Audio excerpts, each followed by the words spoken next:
Hello, Elizabeth. How are you? I'm doing well. Good morning, Jen. Good Thanks for morning. having me.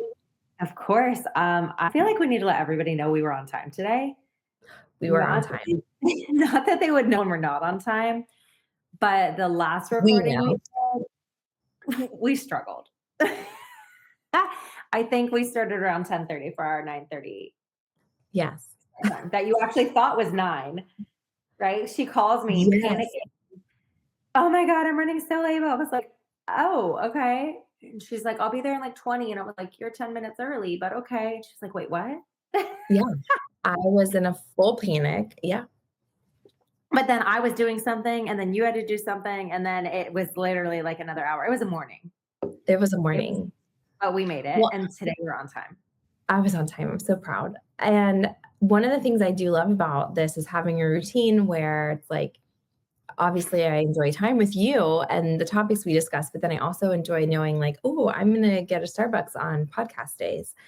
And the last one, they made my drink with whole milk. And for those of you listening, I'm lactose intolerant. So it was a big problem.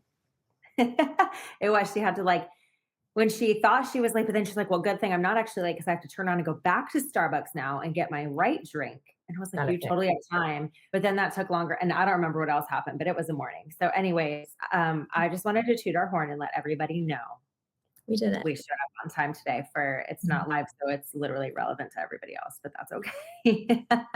Yeah. We celebrate the wins around here. Great. Ah, okay, so normally how this goes, and welcome to anyone listening for the first time. Mhm. Normally I do tell Liz the topic before we start recording and just like, hey, this is the gist of what I want to talk about. But today I was like, no, I'm just going to start recording because it'll be a little bit different. I'm don't be nervous. I mainly just have like questions that I think about that I feel like you have the professional background to answer them. And Let's if hope. I have these questions, if not, that's all right. We'll just scoot on by. But if I have these questions, I imagine a lot of people have these questions. Okay. Fair. Um, but I want to start with a quick story about a little girl at Kenzie School. And we're going to call her Anne. Barbara. What's her name? Anne, I don't know. Oh, okay. Okay, so Anne, we'll use that. Um, so this little girl has had some medical issues the last Mhm. 5-ish weeks now. I think they might have been going on longer, but I mean, she's been out of school for 5 weeks, 3 different Oh my visits to the God. hospital. Sweet She's having thing. migraines, but Mm. these migraines will paralyze her. Physically, she cannot Oh my walk. goodness. Yeah, so I think she was having some issues and then it progressed and then it got to that point. They can't figure out Sure. what's wrong. All of that. Well, all of that to say, I went to school. I went up to have lunch with Kenzie yesterday, and she said, "Oh, can Anne and another friend like come out and sit, excuse me, and sit with us for lunch?" And I said, "Sure." So they come out, and sorry, let me back up. The night before, every night I asked my kids, "What was your favorite part of the day?" And Kenzie said, um, she had done a few different things that day, and this was just the most unexpected. She said that my favorite part of the day was that Anne came back, and I was like, Mhm. "Where's she been?" And that's how I found out. She's like, "Well, she's been gone for like over a month." And she told me all the stuff going on. I was like, "Oh my gosh." And she's like, "But she was back at school today." And I was like, "Oh, that's so good. Yeah. I love Right. that." So it was the following day that Kenzie asked if that girl could come eat lunch with us. I was like, oh, "Of course." And so she was sitting with us, and I was not going to say a word about her medical or anything. And so I just asked the girls, I was like, "How's your day going? You guys having fun?" And Anne said, "My legs are hurting a little, but um, oh, she said, I'm in a little bit of pain, but other than Mm. that, I'm having a good day." And I said, "Do you have a headache?" And she's like, "Well, I did, but that went away, but my legs kind of hurt." And I was like, Yeah. "Okay." And then Kenzie started talking about it, and she's like, "Yeah," she kind of like retells the story, like she's been out like this. And little girl Mhm. starts talking about it. And she's like, "Yes, I get really bad headaches, but they don't know why, but it makes my legs hurt." And I was like, "Do you have to take medicine?" And she's like, "Yeah, I have to take medicine. It's like these really big pills." And she's like, "I don't like them, but if I don't take them, it's not a good thing because then I could have to go to the hospital." And I'm just like, "Oh my God." And my heart's just like inside Yeah. breaking for this little girl. Yeah.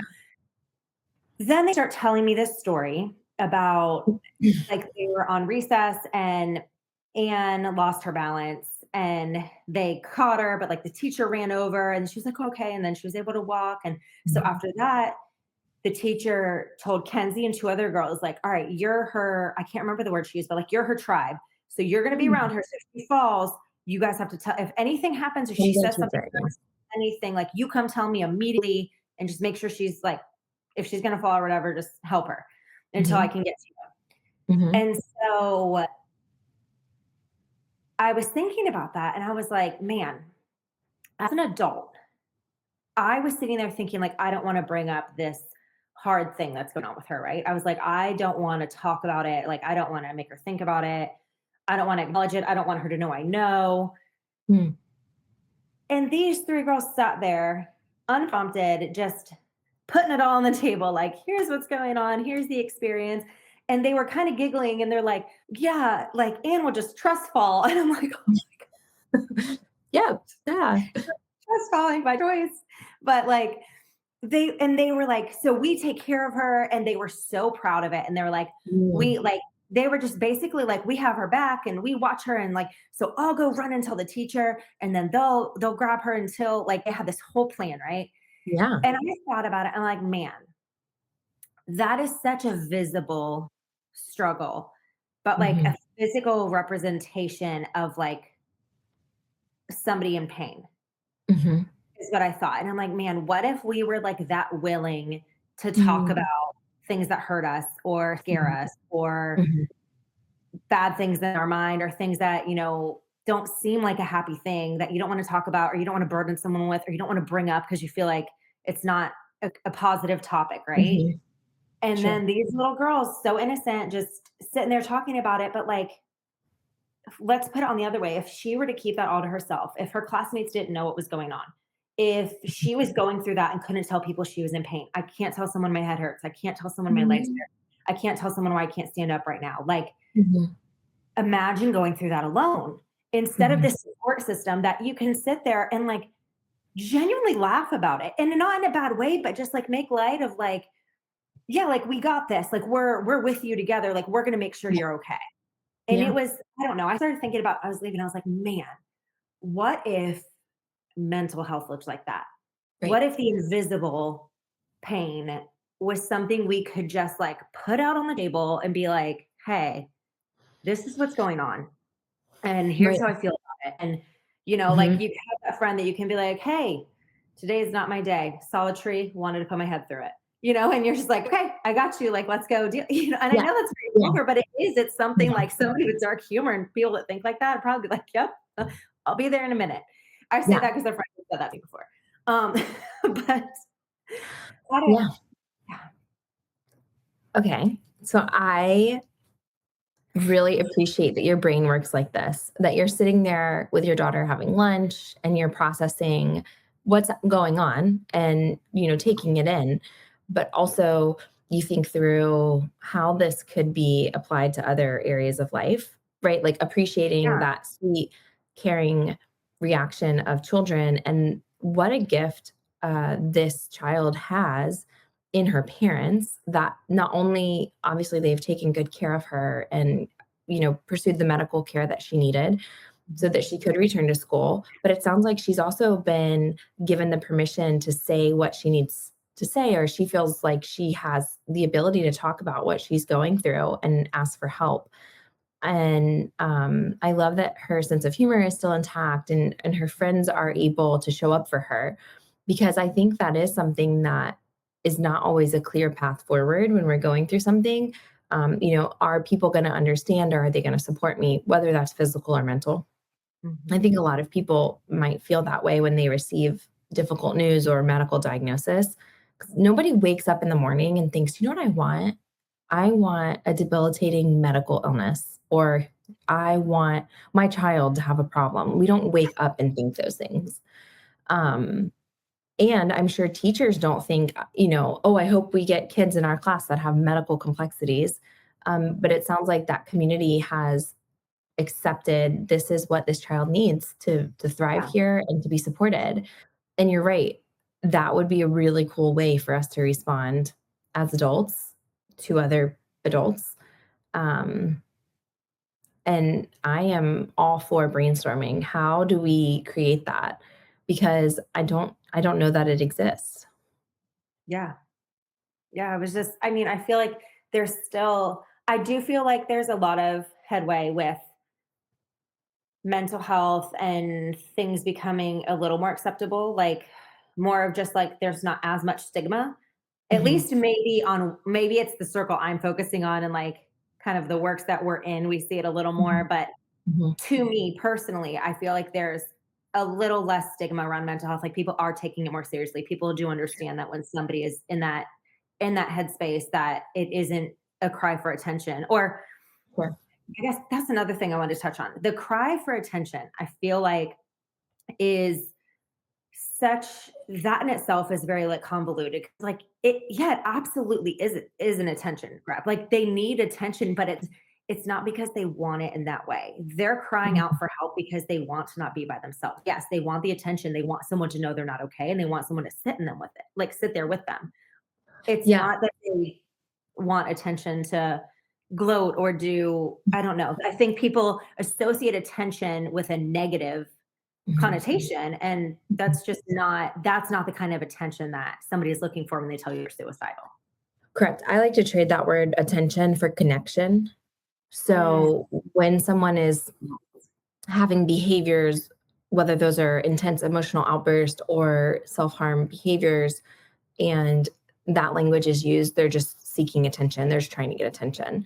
No, they're trying to connect. And behavior is a form of communication. And we want to listen and respond sooner than mhm. somebody getting to a place of those more concerning behaviors or emotional experiences. Um, I think you're right. Stigma has gotten smaller in many areas, many circles. I think in healthcare, we're doing a better job of educating all providers on screening for suicidality. I know that's a big part of the initiatives within most hospital systems that you're being screened for that. I do think it matters who is asking the questions and how they're asked. If people are going to respond honestly, I think that's on us as individuals to be brave. Like, I think you talk about this a lot, leading with vulnerability. If you are not feeling well, finding the courage to tell someone, a trusted person in your life, whether that's a friend or a healthcare provider. I think generationally, it's more accepted to talk about how you feel and to practice things that promote mental health and mental wellness. So I think I'm very excited about that shift in our world. Um, I hesitate because I know there's work to be done. We're still not reaching everyone, Yeah. and we're still losing people to suicide, which Mhm. is suicidal thoughts are a treatable symptom of a medical illness.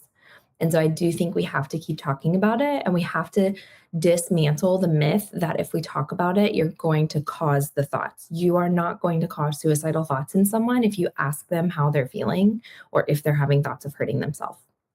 I'm not suggesting that we go around and have casual conversations or insensitive conversations around this topic. But I am saying if you're worried about someone, to trust your gut and never worry alone. So to ask those questions in loving and intentional ways, and then know that you don't have to solve the problem, but you can remind someone that you care and that they're not alone and that you want to help them find the resources that would meet their needs and help them feel better. um, I think that's the most important takeaway is that we all serve a purpose and a role in each other's lives. And so there are some people where I serve a purpose and a role of being their medical provider, where I'm their nurse practitioner and I work with them in their mental health care. But like in our relationship, like you and me, I'm your friend. So it's a different avenue.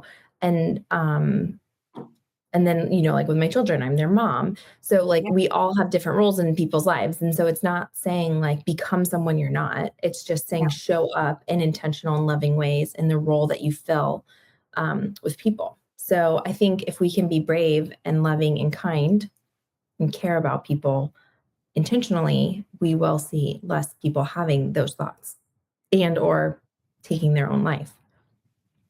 So you read my mind and answered a bunch of questions of where I actually was going to take this. So you crushed it today. Because it was going to be my question was, we have touched on this before, but what I wanted that to kind of bridge into today was asking how to go about asking someone if they are suicidal. Mhm. Um, and you really did just kind of dive into about 5 follow-up questions I had with that, which is amazing. You can still ask Um, them. and I but I kind of thought about it like, okay, let's put I hope this doesn't come off too like gory or something. But okay, so let's say like Anne, which is not her real name, Sure. represents suicide, right? It's a Mhm. person who is suicidal. She is not Okay. suicidal that I'm Sure. aware of. She just has a mental issue. But and then you have like your tribe of people that like Mhm. when you lose your balance and you fall and they catch you. But Yep. what you just said was so perfect that you're not expected to solve that problem for them. And Mm-mm. I think that that's the burden that even me as someone who you've told that to before, Mhm. that is even what I struggle with. And even having dealt with my brother died by Mhm. suicide. And I still, I think when the emotions were high off of that, it was easier for me. And I've said in a previous episode, I asked my stepdad, I've asked my other brother if they've had suicidal thoughts because Mhm. I was so scared that one of them, Mhm. because of what happens, that Sure. one of them could go down that road. And what I can tell you is that conversation was so much, what is the word? It was so much less, I mean, just to put it simply, scary than I thought it would be. Mhm. And their responses gave me so much relief. Mhm. Like, it was so reassuring to just put it Mhm. out on the table and be Mhm. like, "Hey, I wanna make sure you're okay, but not Mhm. just that you're are you having these thoughts? Like, Yeah. I already know you're sad. I know these other things because I know what you just went through, but Yeah. are you suicidal? Do you have thoughts of killing yourself?" Yeah. Their answers were not only surprising, but like I felt like this weight that I didn't know was on my shoulders came off my shoulders once I asked. A, because it was something weighing on my mind, like, how do I Yeah. approach that? And I Right. called you and I just asked them. And it's Yes. like, "Ugh, you mean like Yeah. say it?" And I was Yeah. worried. Well, what if they're not thinking about it now they're going to? Mhm. Yes. And I think that is the beauty of this space where you and I can have those conversations and other people can listen vicariously through us, but then also practice. And so I say this a lot when I'm teaching my nurse practitioner students that these phrases do not come naturally for a reason because Mm, it's not something, it is a irrational thought to end your life, to feel better, right? That's irrational. It is an irrational thought to say, I'm going to hurt myself to feel better. But what happens when we are living in a state of severe depression or intense pain? Our brain creates these irrational thoughts that feel rational to someone. It is a real lived experience and it is a treatable symptom of a real medical illness. And so I think if we can grasp that and believe depression is a real medical illness, then we can let some of our fear go away and think, okay, how do I know if someone is living with this medical illness? Because it's not something we can see. And a lot of people who are living with depression are very good at adapting and getting through their day to day and or I don't know if you've heard that language around like wearing a mask. There's some language around depression that people like can wear a mask, but then truly like that's not how they're feeling. And so where I'm going with that is it feels uncomfortable because it is uncomfortable. And so I think we have to just accept that there's an element of discomfort. We have to be brave and we have to be loving and curious, not blaming, curious. And so I don't know anyone who has been asked or told the question, I'm worried about you, or I really care about you. I want to ask you a question because I love you. Like, I don't know anyone who hears those words, like, I care about you or I love you, when they're said genuinely and is like, go away, right? I mean, like, somebody who's severely sad and depressed might be like, I don't really care right now, but it Mhm. will speak to a part of them that is listening and will feel cared for if you're being genuine. And so I think that's the piece, is trusting your gut and showing up for the people you love and being vulnerable and being brave, and knowing that that can allow them the opportunity to be vulnerable and honest. And what happens, this is the magic, this is the beauty of the question, are you having thoughts about hurting yourself? Or are you thinking of ending your life, to someone and saying it lovingly? If they say yes, and you say something really nice like, thank you for trusting me with that, right? Or if you sit with them and you say, wow, I didn't know, right? If you just stay with them, you don't have to answer it, you don't have to solve the problem. What you are doing is creating this magical moment where their thoughts go from being emotional to hopefully a thinking part of their brain comes online. That is grabbing rational thought. Sometimes just that moment of saying these things out loud, triggering that thinking rational part, your cortex, and sometimes your frontal lobe, your brain starts to go, why do I think like that? I don't actually want to die. I just really don't like how I feel. I want to escape this miserable feeling, right? And so that's the power of conversation and doing it with a person who is real and in front of you. That's the magic of what's happening in therapy. The therapist actually doesn't do much work. What we're doing is we're helping someone sort their own thoughts and their own feelings, but we're shifting from that emotional feeling part of the brain to the logical thinking part of the brain, which allows someone to make more intentional, rational choices versus emotional, reactional choices. Mm. And so I think um, we're not supposed to know that as regular people out in the world. That's not knowledge that most of us grow up with, right? But there's some really great movements. In the same way, there's resources for learning CPR. Mhm. There's mental health resources and response trainings that help people learn the skills and maybe learn a set of questions. And we could link that in the episode if you'd like. QPR, I believe, is one of them, that they're trained facilitators around the country where it helps you have kind of a set of questions, because I'm not naive. Most of my nurse practitioner students, even when they're coming into this program to become either a family nurse practitioner or a psychiatric nurse practitioner. And when I say, how many of you are comfortable talking about self harm or suicidal thoughts, asking another person, it's not a lot of hands that go up in the classroom, it's a few. And so, if those are people who are signing up and investing in themselves to become trained medical professionals and they're hesitant, then general population average people are probably extra hesitant. And so I think that's Yeah. the barrier we have to Sure. overcome, is people are living with hard things and they don't know how to talk about them. And so we have the privilege of these intentional moments. And I love your example of asking that question and then you felt a weight lift that you didn't even know was there.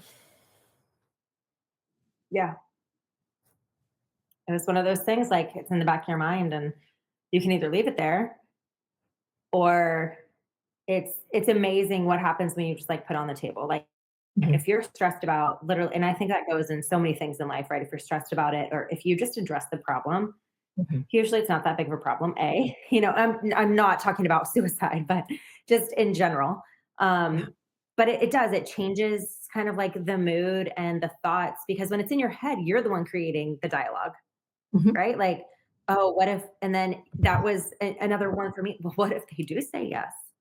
mhm. What if they say yes? Like, I have those thoughts all the time, or, My and favorite response, if someone says yes, is You thank them. You say, "Thank you for trusting me with that Yeah. information." And practice saying this stuff, and that's one of the things that we do in class is we practice saying it because, uh, it is, uncharted territory. And the expectation is not that you become a therapist. The expectation is that you show up in the role that you fill for the person you're talking to. So if you're a parent, you Mm. might hug your child, you might hold them tighter, you might say, "Let's work on this together. You are not alone. I love you. My job is to keep you safe, and that's what we're gonna do. We're gonna figure this out together." Yeah. You know, that's a lot more words than "Thank you for trusting me with that information." But if you're a parent, right, like, you typically move closer to your child when they're hurting, right? You don't push them away and say, "Figure that out on your own." You hold them closer. If it's a friend, I don't know, maybe you do hug them, but maybe you're not sure how to respond, and so the only thing you have to do is validate that person and say, "Thank you for trusting me with that information." Sometimes individuals will keep talking, they'll keep sharing, and then you just show up as a friend. You can even say, "I'm not sure what you need, but I want to help." Um, Isolation is one of the symptoms of depression. People withdraw, they stop doing things, they stop spending time with people. And so, by pursuing individuals and showing up in their lives, not aggressively, but in a way that is accepted by them, I'm not saying bulldoze I'm people. here. Hello, it's me again. But show up in people's lives or remind them that you're there. And then if they have those points of connection, it might also be a way that they just start feeling better because you're coming around and or it's less work for them to be around others. Um, so yeah, you don't have to become someone that you're not or take on a responsibility that is not for you to hold. That's not the expectation. Now, what do you suggest? So, say we've made it that far, had the conversation. I leave that conversation and I think, man, I hate that they're having those thoughts. And I know today might have helped, Mhm, maybe short term. mhm, And even that just them talking about it or them now knowing they can come to me. mhm. And what now? Do I try to get them external help? Do I Good tell somebody question. else to, but as an adult, like I'm not gonna go to their parent. Hey. Correct. Correct. So I would say there are some really great things that you could do or have on you as resources. So I encourage all adults or teenagers, young adults who have cell phones to program the crisis text line into your phone, Okay. because that is something that you could share as a contact. If it's in your phone already, then you can just share that. Yep. So the crisis text line, which is 741-741, you just text that, you text the word home to them, and you're immediately connected with a real person that you can text. And this is for a crisis. This doesn't have to be suicidality, but it could be thoughts of self harm or suicidal thoughts. I make sure all my college students have this as well. So you, I would say, can always share that as a resource that is free and available 24/7. Also, the Suicide Prevention Lifeline is now a number you can call or text, which is 988. And so having that as something that you could give to someone that you're eliminating them having to look up something, and all they would have to do is now save that contact in their phone, or it would be in the text thread between you and them. The other thing is you could ask if they'd be willing to see their primary care provider. So, not forgetting that there are resources available in the primary care setting. For some people, they may not want to go to a mental health care provider yet, but my life motto is never worry alone. So if you are worried and the conversation leads to bigger worry, then I would want you to be asking that person to add someone to the team who could be able to support them feeling better and say to them, "I really want to be a good friend to you. I will, I will go with you." I have gone with friends to their first therapy appointment and sat in the waiting room or gone with them to the ER and let the ER physician do their own mental health screening.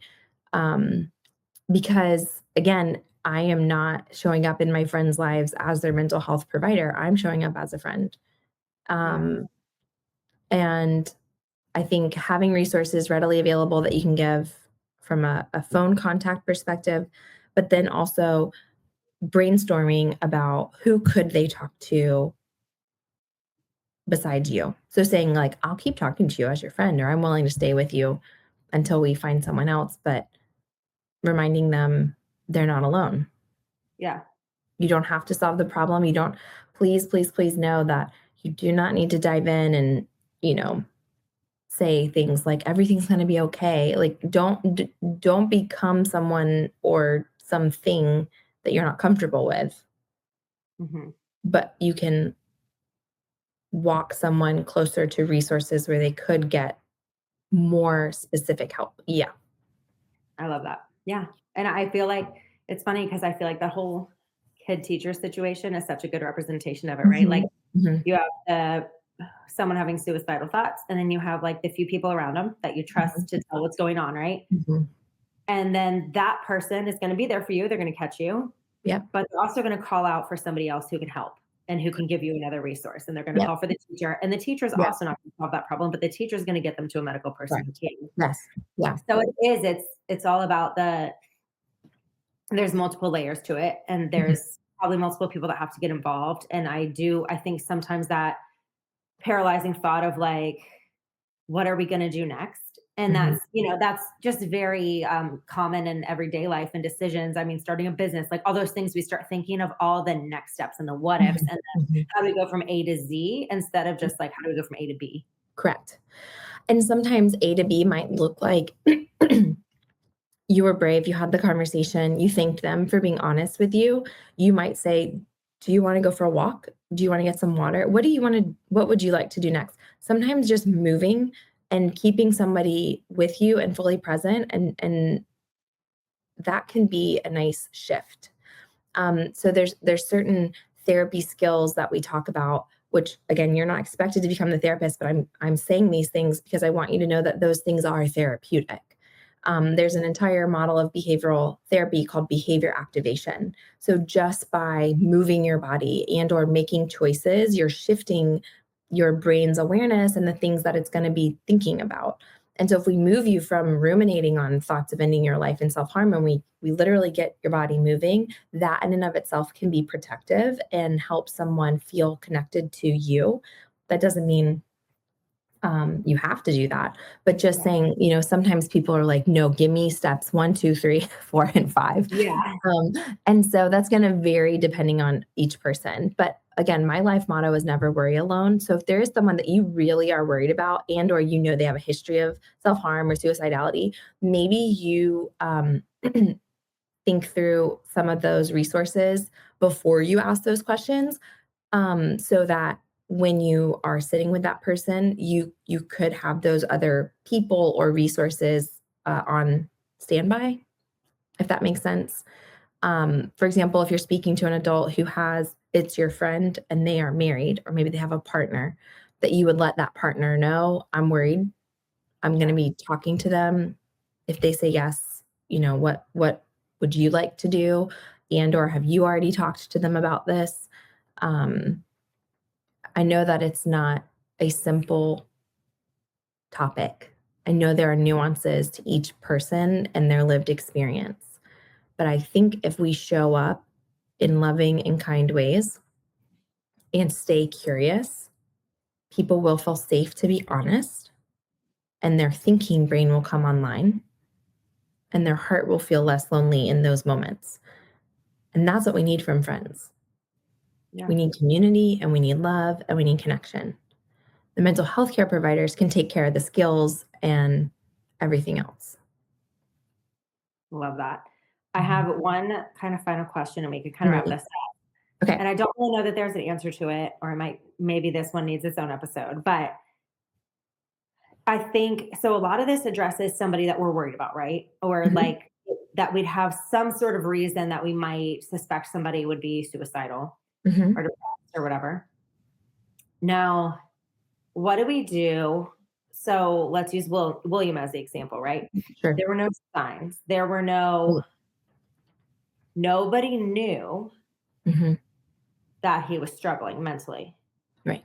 And he obviously was, because you don't do that if you're not. Right. But so how is there a way to, I don't know, like, you have this friend that would never cross your mind. Like you have your friends on your radar that you're like, okay, I need to check in on this person, I need to check in on this Mhm, person. Haven't heard from this one in a while. She used to show up to the gym, she doesn't show up anymore, whatever. mhm, But people that there's just no, they just seem happy and they mhm, just seem fine. And like mhm, there are no issues and everything's going right for them. mhm, How do you approach that? Like how, mhm, I don't know. I guess like how do you know that those are people that you also need to mhm. check with in that way? Yeah, Does that make sense? it does. I think that is why we have to embrace that this is a real lived experience that could affect anyone. Mm, And I don't say that to make everyone feel on edge and alarmed. Like, yeah, I don't think that means that everyone is feeling suicidal. I do not think that. yeah. Um, I do think that is a really important question that we should do maybe a longer conversation on. But I will say, um, even sometimes, even when everything is done right, tragic things happen. And we see that in a lot of different medical spaces, whether that's, from individuals dying who are healthy and dying of a heart attack, or Mm, no warning signs, no risk factors, or I recently lost a friend to pancreatic cancer, and it's like no known history of risk factors or warning signs, and then they were gone in a very short amount of time. I think unfortunately there is that element with mental and suicidal thoughts as well. mhm. Um, but I do think these conversations that we're having and people being intentional and showing up in their life in authentic and vulnerable ways creates more opportunity for people to feel brave. So I think it goes both ways. Feel brave to ask these questions to the people that you love and care for, period, whether you're concerned or not. Also, if you're someone who has ever had thoughts of harming yourself and or wishing you weren't alive or just wishing you could go to sleep and not wake up, talk about that with someone you love and trust. Don't hold those heavy thoughts alone. We have to be brave too if you have those thoughts. And I think the more that people know that and are able to say these things and be received in loving and not shameful, blameful ways, we will see a lower incidence of suicidality. I really do think that. I don't know that we're there yet as a culture. I think there's still a lot of fearfulness around disclosing these thoughts. And so I think we have to keep having these conversations. And the one thing I didn't mention is if you ask somebody questions and they are acutely suicidal and or have a plan, that is where we would not just wait and say thank you and sit with them. That is where we might loop other people in and say, let's go to the ER and or let's go straight to a medical person so that you can have somebody help you feel better faster. Um, so I will say that as a caveat. If you get stuff that is bigger and scarier, don't leave that person alone. That's where we would take them to someone to help them. Um, but rarely is that the case, I would say socially. Most of the people that I hear from who are socially checking on someone find what you found: a meaningful conversation, a deeper connection, and relief. That's a really protective factor, right? Being connected to others.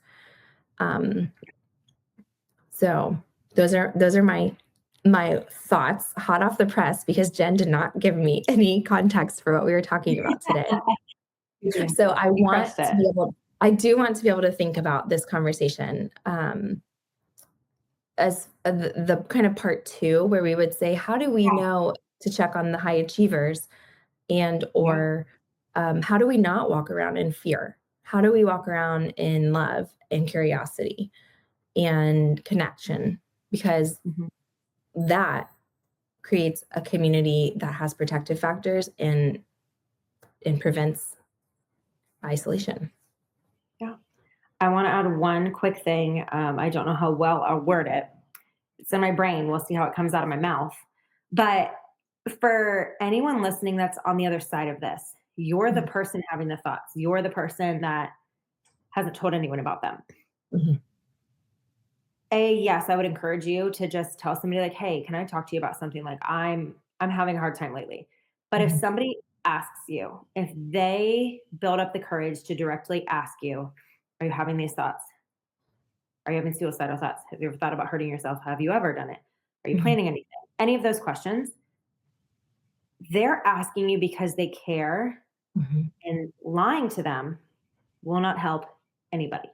mhm, The same relief I would imagine that I felt when they said, "No, I'm not having those thoughts." Like, yes, I am very sad. I am all these things, but I have not thought about hurting myself. mhm, I would imagine somebody who's having suicidal thoughts finally verbalizing it to someone would feel a similar relief.